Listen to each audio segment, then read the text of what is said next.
Alright, I don't know why I'm recording again. I just am. Um,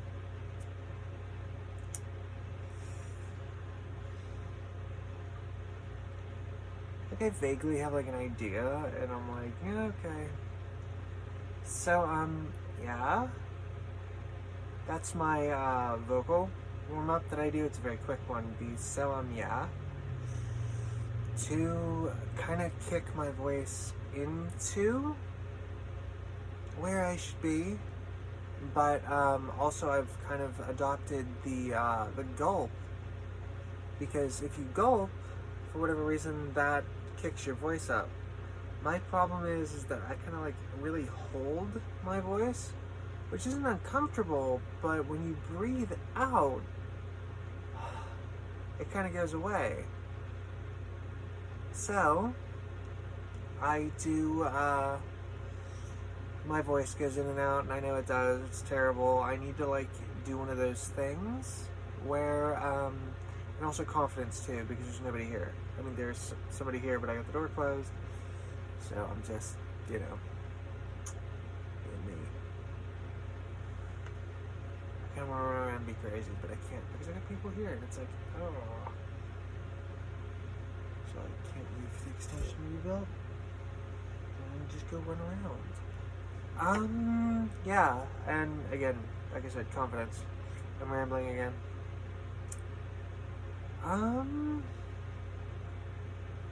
Yeah, voice, I guess.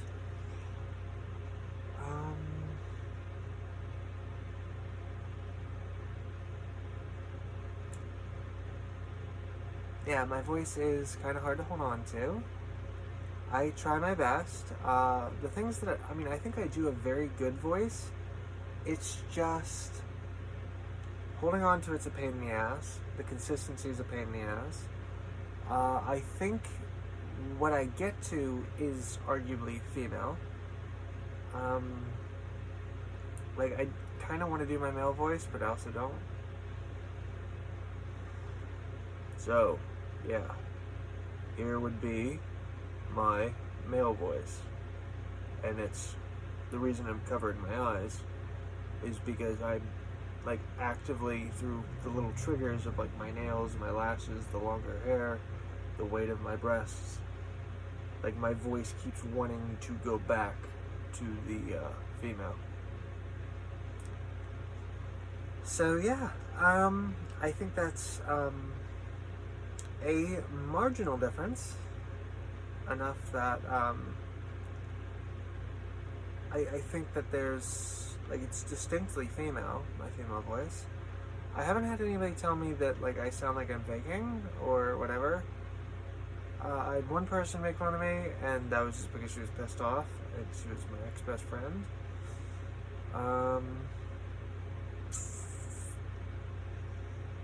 I don't want to say that, it's so mean what I'm thinking. Oh, God.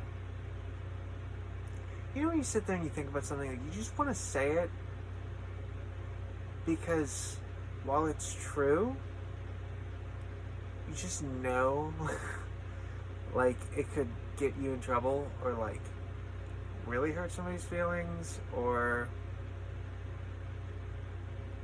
yeah, and not in like a, oh, I want to hurt their feelings, but it's like, you've done some shit to me and I want to say this, but because it's on the internet, I'm not going to. That's been a pretty consistent theme over my recordings today, is not wanting to say things because I haven't talked, even as a male, in the past couple months. I'm not having a job. I mean, it's just me and my partner here, and I mean,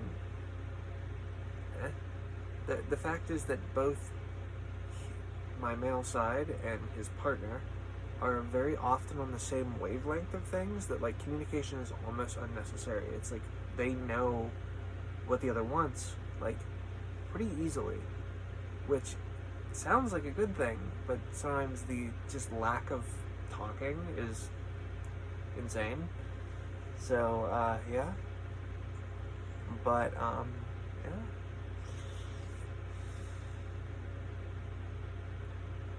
and also the nasaliness, because I do try to keep the voice like kind of here, but sometimes it just ends up here, and it's a little bit nasally. I don't know why I started doing that, probably to turn men on, because that is an amazing superpower. Let me put it this way. After going through my gender journey of discovering I'm bigendered and getting to the results that you see before you, and the interactions I've had as a female, I totally get why women can be bitches. I totally understand it. Because, guess what? It's fun. I mean, it is like... And it's one of those... Like, you're being mean and manipulative, but because society hasn't figured out a way to actually temper that behavior in any meaningful way, it's kind of just free game. And I mean that. Like, a woman being manipulative, like, through, like, sexual coercion, especially, or just being flirty, I know this would probably come off the wrong way, and I don't mean this negatively to anybody, just more of a comment on society in general, that there's no tempering for that. There's no... The best way I can describe it is if... Like, that's a bad example.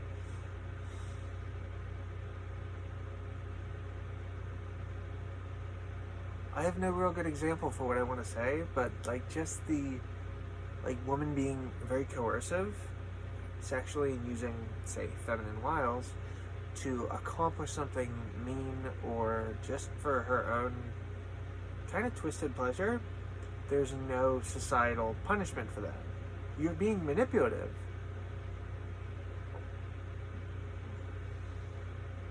And even guys that, like, I turn on, like, just to fuck with them, afterwards I will genuinely go, I want you to know, it's real fun to turn people on, and I hope you understand that that gave me my kick. And they're like, alright, you're up and honest about it. I've never had anybody go.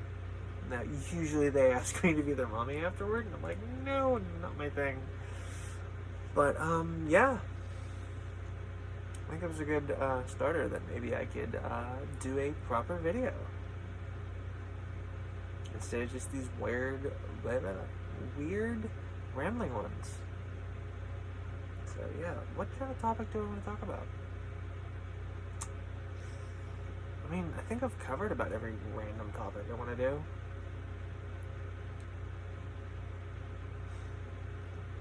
Something I came up with today, which is, I think genius, is, because whenever you tuck, it is very hard to pee. I don't use the extra bit of tape over my shaft.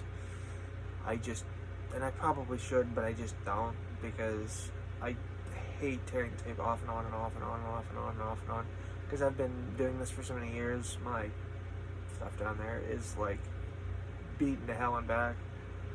I mean, like, my testicles will fall out of the little slot that they go in when you tuck, like, as I'm walking. Everything's loose. That's a strange analogy.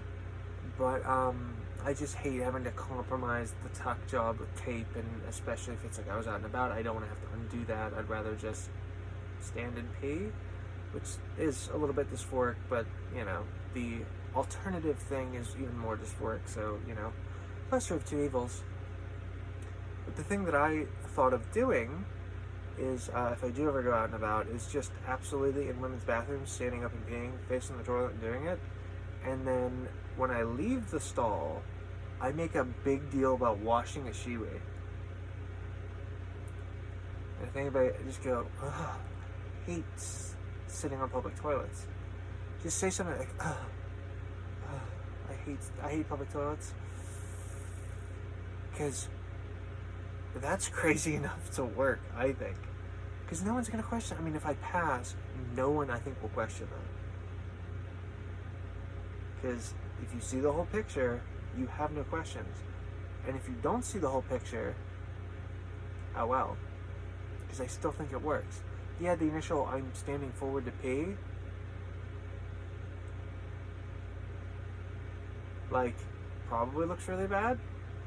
But, as soon as you get the Shiwi out.